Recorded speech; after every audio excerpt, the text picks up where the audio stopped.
نحمده ونصلي على رسوله الكريم أما بعد فأعوذ بالله من الشيطان الرجيم بسم الله الرحمن الرحيم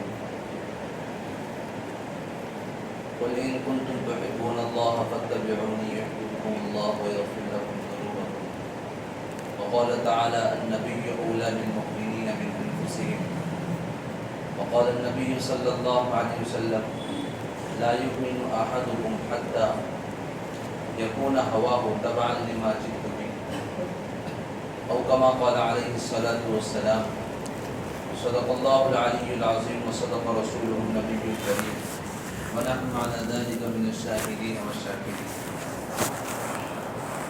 محترم بزرگ و دوستو، اللہ تبارک و تعالی نے انسانوں کو پیدا کرنے سے پہلے عالم ارواح میں انسانوں سے ایک عہد دیا تھا. اس کا تذکرہ اللہ تعالیٰ قرآن پاک میں فرماتے ہیں کہ یاد کرو اس وقت کو جس وقت اللہ تعالیٰ نے تم سے عہد دیا تھا. اس بات کا عہد دیا تھا کہ تم اللہ تعالیٰ کے سوا کسی کی پرستش، کسی کی عبادت نہیں کرو اور اللہ ہی کی مان کر زندگی گزارو اور اللہ ہی کے احکامات پر زندگی گزارو. اس زمانے کو عالم ارواح بھی کہتے ہیں اور عہد الست بھی کہتے ہیں کہ عہد و پیمان لینے کا زمانہ. اللہ نے اس وقت میں سارے انسانوں سے عہد کیا. اب جب دنیا بنی، انسانوں کا دنیا میں سلسلہ شروع ہوا تو انسان کے اندر ایک فطرت اللہ نے یہ رکھی ہے کہ وہ بھول جاتا ہے. تو اپنے وعدے کو بار بار یاد دلانے کے لیے، اپنے عہد کو بار بار یاد دلانے کے لیے اللہ تعالیٰ وقتاً فوقتاً انبیاء کو بھیجتے رہے کہ نبی آتے اور لوگوں کو اپنا وہ وعدہ جو اللہ سے انہوں نے کیا تھا وہ وعدہ یاد دلاتے. یہی سلسلہ چلتا رہا. آخر میں حضرت محمد مصطفیٰ صلی اللہ علیہ وسلم اس دنیا میں آئے اور آپ جو ہے وہ سارے انبیاء میں سب سے افضل نبی ہیں کہ انسانوں کے اندر بھی سب سے افضل جو بشر ہے وہ اللہ کے نبی صلی اللہ علیہ وسلم کی ذات ہے کہ آپ کے آنے کی اطلاع اور آپ کے نبی ہونے کی اطلاع اللہ تعالیٰ نے آپ کے آنے سے پہلے ہی دے دی. ذالک مثلہم فی التوراۃ والانجیل کہ یہ وہ لوگ ہیں، یعنی آپ اور آپ کے صحابہ، کہ ان کی مثالیں اللہ تعالیٰ نے پہلی کتابوں میں نازل فرمائی. کتابوں کے ذریعے سے اللہ تعالیٰ نے آپ صلی اللہ علیہ وسلم کے نبی ہونے کی بشارتیں دی. بعض مرتبہ انبیاء علیہ السلام کی زبانی آپ صلی اللہ علیہ وسلم کی بشارتیں عیسیٰ علیہ السلام کے ذریعے سے کہلوایا کہ میرے بعد ایک نبی آنے والے کہ جن کا نام احمد ہوگا. تو آپ ایسے بابرکت نبی ہیں اور آپ ایسے عزت اور شان والے نبی ہیں کہ آپ کے چرچا اور آپ کی نبوت کا چرچا آپ کے دنیا میں آنے ہی سے پہلے چل رہا تھا. تو بڑے معزز اور بڑے مکرم نبی ہمیں ملے ہیں. یہ ہمارے لیے بڑے فخر کی بات ہے. اور خود اللہ کے نبی صلی اللہ علیہ وسلم فرماتے ہیں حدیث پاک میں جس کا مفہوم ہے کہ میں اس وقت نبی بنا دیا گیا تھا کہ جس وقت آدم علیہ السلام مٹی بن کر اللہ کے سامنے پڑے ہوئے، مٹی کا پتلا بن کر آدم علیہ السلام کی مٹی جب جم کر اللہ تعالیٰ کے سامنے رکھی ہوئی تھی، اسی وقت میں اللہ تعالیٰ نے نبی صلی اللہ علیہ وسلم کا نبی ہونا طے کر دیا. تو اتنے رفعت والے نبی ہمیں ملے. اب تقاضا اس کا یہ ہے کہ اس نبی کی امت میں ہم پیدا ہوئے ہیں تو اس کی شکر گزاری کرنی ہے، ان کے تقاضوں کو پورا کرنا ہے. صرف نبی کی امت میں پیدا ہو جانا یہ بھی ایک فخر ہے کہ اسی نبی کی وجہ سے آج اس امت کو یہ فخر ملا ہے کل کہ یہ امت کل قیامت کے دن یہ ساری امتوں سے پہلے جنت میں جائے اور یہ امت کل قیامت کے دن دوسرے انبیاء کی گواہ بنے کہ جب دوسرے انبیاء کی قومیں ان کو جھٹلائے گی کہ ہمارے نبی نے ہم تک کوئی دعوت نہیں دی، ہم تک کوئی دعوت نہیں پہنچائی، تو گواہ کے طور پر یہ اس امت کو کھڑا کیا جائے. تو یہ امت گواہی دے گی کہ ہمارے نبی نے ہم تک یہ بات پہنچائی کہ فلاں نبی نے اپنی قوم کو ایک اللہ کی طرف دعوت دی. وَجَعَلْنَاكُمْ أُمَّةً وَسَطًا کہ اس امت کو گواہ بنایا ہے. تو یہ فضیلت جو ہمیں ملی ہے یہ اللہ کے نبی صلی اللہ علیہ وسلم کی امت میں پیدا ہونے کی وجہ سے ہمیں ملی. اس لیے اس کی شکر گزاری یہ ہے کہ فرما برداری والی زندگی گزاری اور اللہ کے نبی کی شان کو باقی رکھا جائے کہ آپ بڑی شان والے ہیں. اللہ خود آپ قرآن پاک میں اپنے نبی کی تعریف فرما رہے. کبھی اپنے نبی کے یعنی ذکر کا تذکرہ فرمایا کہ ورفعنا لک ذکرک، کہ ہم نے آپ کے ذکر کو بلند کیا. یعنی اللہ تعالیٰ کے نام کے ساتھ اللہ کے نبی صلی اللہ علیہ وسلم کا نام جڑ گیا. کہ ایمان اس وقت تک کامل نہیں ہو سکتا جب اللہ کی توحید کی گواہی کے ساتھ نبی صلی اللہ علیہ وسلم کی رسالت کی گواہی آدمی نہ دے. اس لیے ہمیں آپ صلی اللہ علیہ وسلم کی بتائے ہوئے طریقوں پر اور ان کی سنتوں پر اپنے آپ کو یعنی اس پر ڈالنے کی ضرورت ہے. دن بدن یہ چیزیں سامنے آتی ہے کہ لوگ جو ہے اللہ کے نبی صلی اللہ علیہ وسلم کی شان میں گستاخی کرتے ہیں. کوئی آ رہا ہے، کوئی اللہ کے نبی کی شان میں کیسے کلمات کہہ رہا ہے، کوئی اپنے بیانات کے ذریعے کہہ رہا ہے، کوئی اپنی تحریر کے ذریعے کہہ رہا ہے. لیکن ان کے کہنے سے یا ان کے لکھنے سے اللہ کے نبی صلی اللہ علیہ وسلم کی شان میں کوئی گستاخی نہیں ہو سکتی. خود اللہ کے نبی صلی اللہ علیہ وسلم نے فرمایا، جس کا مفہوم علماء سے سنا، کہ اللہ کے نبی فرماتے ہیں کہ جب میرے بارے میں لوگ برا کہتے ہیں تو مجھ پر اس کا کوئی اثر نہیں ہوتا، اس لیے کہ میں تو محمد ہوں. اور محمد اسے کہتے ہیں جس کی تعریف سارا عالم کرے. محمد کے معنی ہی ہوا ہے کہ بھائی جس کی تعریف کی گئی. تو اللہ کے نبی صلی اللہ علیہ وسلم کی تو تعریف پہلے ہی کی جاتی. اب اگر کوئی شخص اللہ کے نبی صلی اللہ علیہ وسلم کی شان میں گستاخانہ کلمات کہہ رہا ہے اور کچھ غلیظ باتیں کر رہا ہے تو اس کے کہنے کا وبال اسی پر ہے کہ وہ اپنی ہی برائی کر رہا ہے. اس لیے اس کی کوئی حقیقت ہی نہیں ہے کہ کوئی آدمی اللہ کے نبی کی شان میں گستاخی کرے. اور اگر گستاخی کرے بھی تو بحیثیت امت ہونے کے اور بحیثیت اللہ کے نبی صلی اللہ علیہ وسلم کے پیروکار ہونے کے ہمارے ذمہ یہ فریضہ عائد ہوتا ہے کہ ہم اس کا دفاع کریں.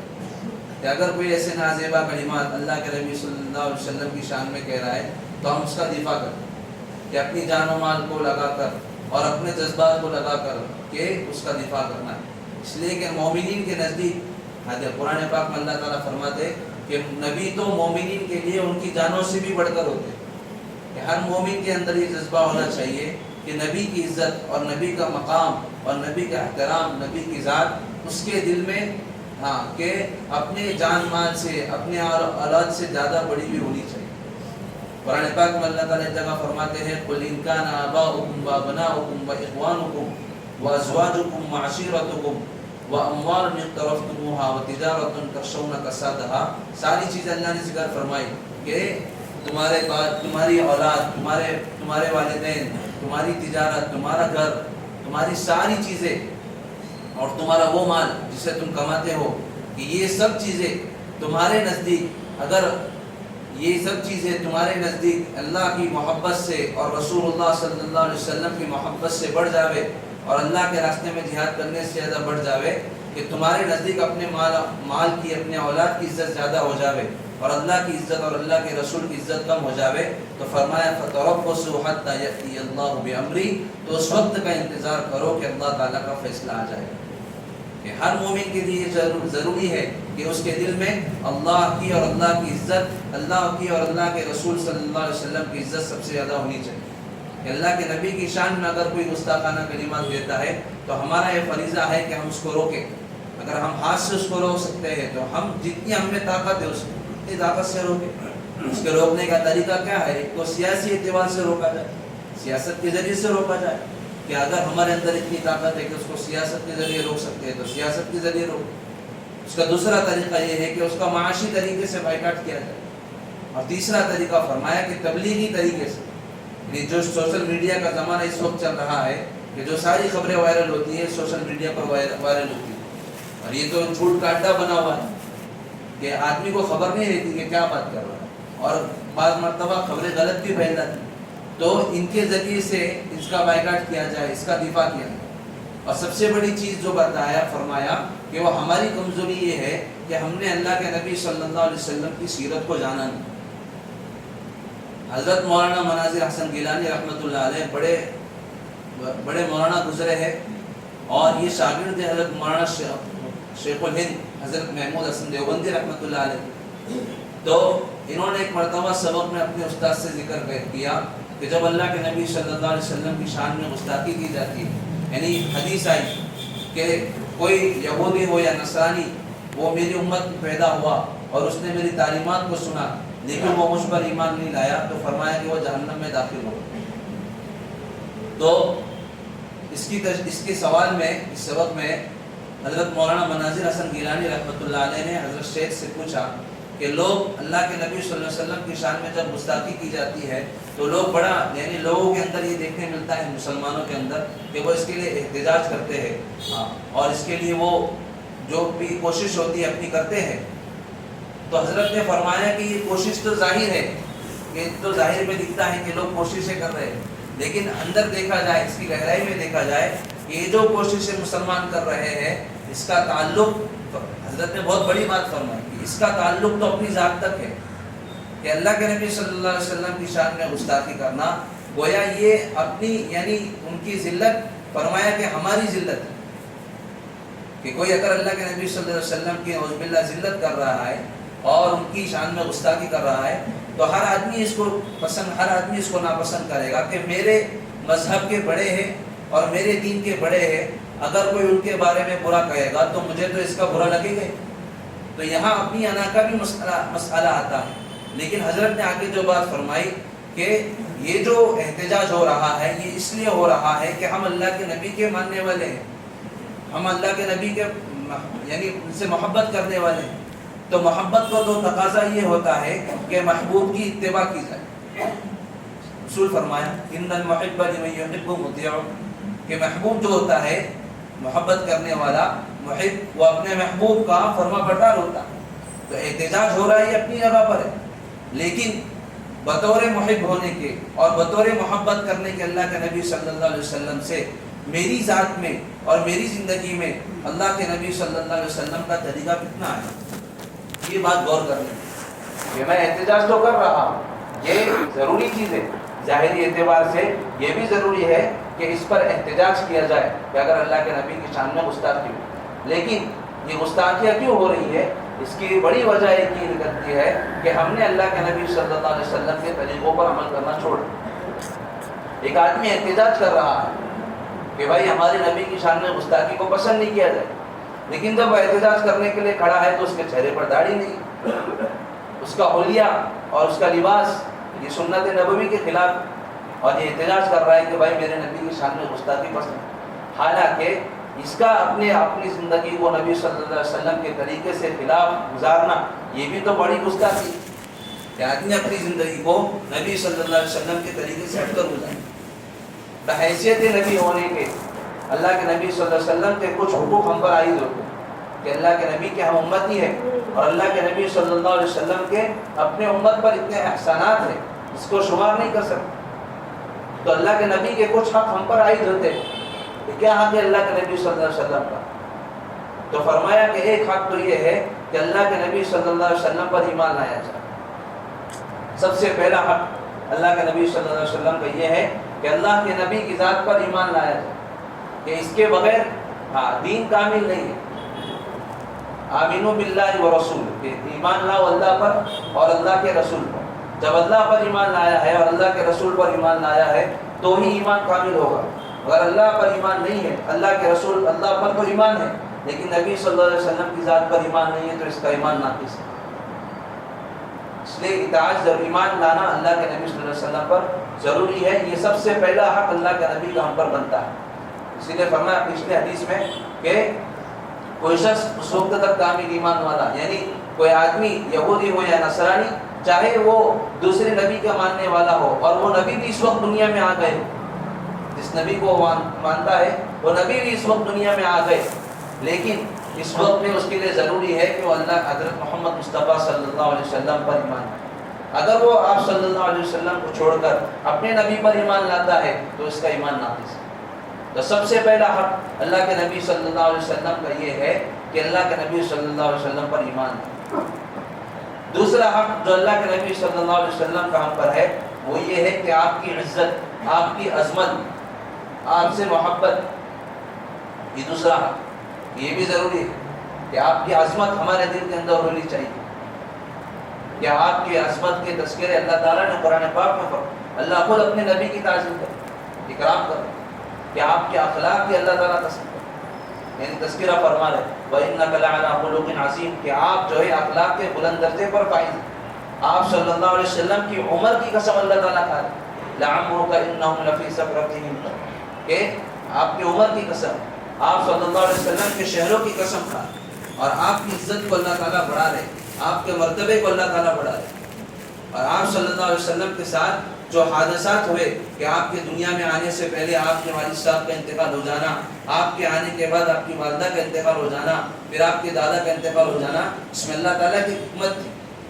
بعض مرتبہ آدمی مشہور ہو جاتا ہے اپنے نام کے، اپنے والد صاحب کے نام کے ساتھ، اپنے دادا کے نام کے ساتھ، تو اللہ تعالیٰ نے ساری نسبتیں ختم کر دی اور اپنی نسبت جوڑ دی. الم یجدک یتیما فآویٰ، کہ اللہ نے آپ کو بے سر و سامان پایا تو آپ کو اللہ نے ٹھکانہ دیا، تو اللہ نے اپنے نبی کی نسبت اپنے ساتھ جوڑ دی، تو اپنے نبی کی عزت کو بڑھایا. تو ہمارے دل میں اللہ کے نبی صلی اللہ علیہ وسلم کی عظمت ہونا بہت ضروری ہے. پہلے جیسے جو آیت میں نے ذکر کی کہ اللہ کے نبی کی عزت اپنی مال جان سے، اپنے اولاد سے سب سے زیادہ ہونی چاہیے. اور تیسرا حق فرمایا کہ جو اللہ کے نبی صلی اللہ علیہ وسلم کا ہم پر بنتا ہے وہ یہ ہے کہ اللہ کے نبی صلی اللہ علیہ وسلم کی اطاعت کی جائے، کہ یہ سب سے بڑا حق ہے. ایمان لانے کے بعد جو سب سے بڑا حق اللہ کے نبی صلی اللہ علیہ وسلم کا یعنی امت پر بنتا ہے وہ یہ ہے کہ امت جو ہے وہ اپنے نبی کی اطاعت کرے، کہ نبی کی اطاعت کے بغیر کامیابی ہے ہی نہیں، اور نبی کی اطاعت میں کامیابی یقینی ہے. قل اطیعوا اللہ واطیعوا الرسول لعلکم ترحمون، کہ تم اتباع کرو اللہ کی اور اللہ کے رسول کی تاکہ تم پر رحم کیا جائے. کہ اللہ کی رحمت کو اپنی طرف کھینچنے کا راستہ کیا ہے، اپنے آپ کو اللہ کے رحمت میں لینے کا راستہ کیا ہے؟ فرمایا کہ وہ اللہ کے نبی صلی اللہ علیہ وسلم کی اطاعت، اور حکم دیا ما آتاکم الرسول فخذوہ وما نہاکم عنہ فانتہوہ، کہ جو بات تمہیں نبی صلی اللہ علیہ وسلم دے اس بات پر عمل کرو، اس کو پکڑو، اس کو لو، اور جن باتوں سے اللہ کے نبی صلی اللہ علیہ وسلم روکے ان باتوں سے اپنے آپ کو روکو. یہ حکم خود اللہ کے نبی صلی اللہ علیہ وسلم نے فرمایا کل امتی یدخلون الجنہ، او کما قال، کہ میری پوری امت جنت میں داخل ہوگی سوائے اس کے جس نے انکار کیا. صحابہ رضی اللہ عنہ نے فرمایا کہ انکار سے کیا مراد ہے؟ فرمایا جس نے میری اطاعت کی، جس نے میری بات مانی، کہ وہ جنت میں داخل ہو جائے گا، اور جس نے میری بات نہیں مانی اس نے میرا انکار کیا، جس نے میری اطاعت نہیں کی اس نے میرا انکار.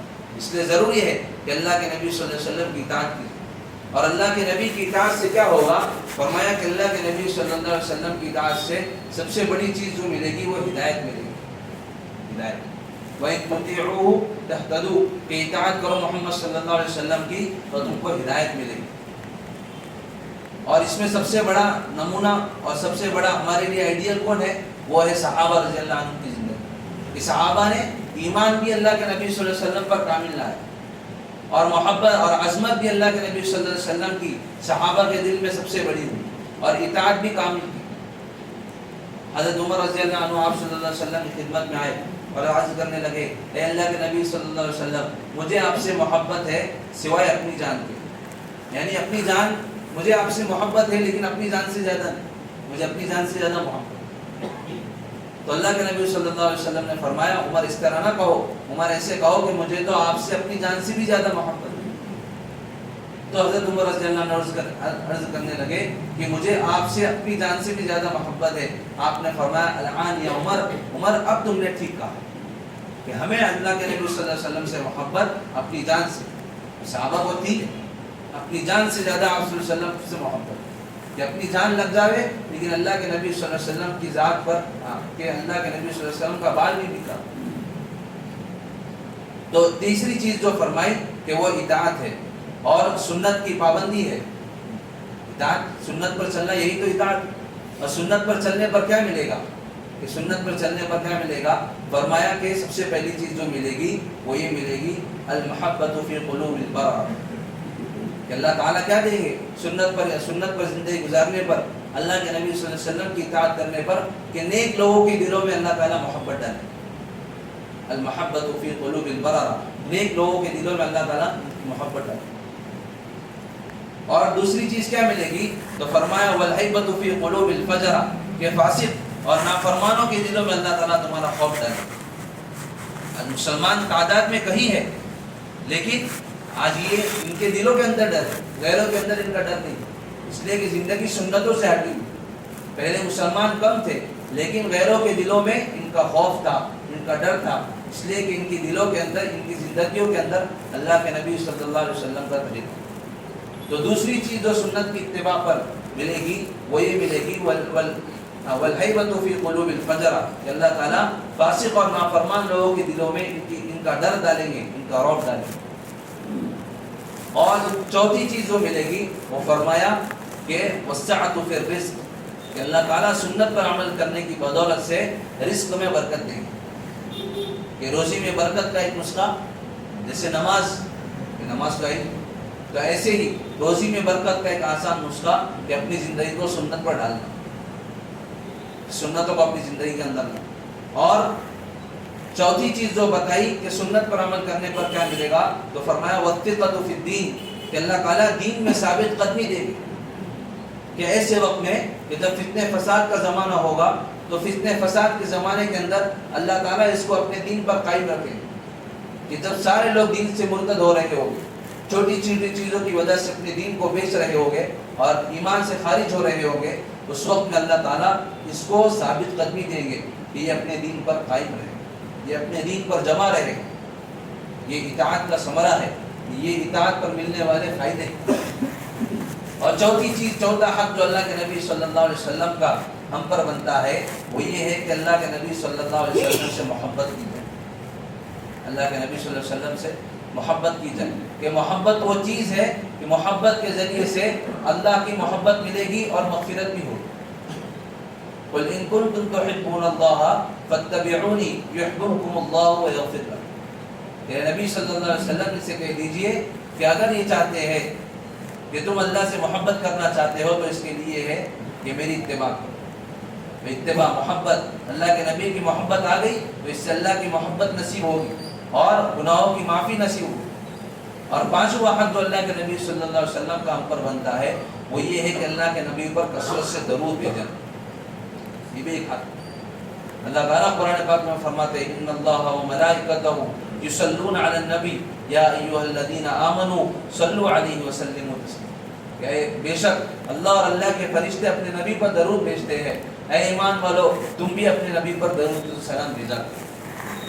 اس آیت کی تفسیر میں علماء فرماتے ہیں کہ اس آیت کے تحت ہر مسلمان پر زندگی میں ایک مرتبہ اللہ کے نبی صلی اللہ علیہ وسلم پر درود بھیجنا فرض ہے اور بار بار بھیجنا مستحب۔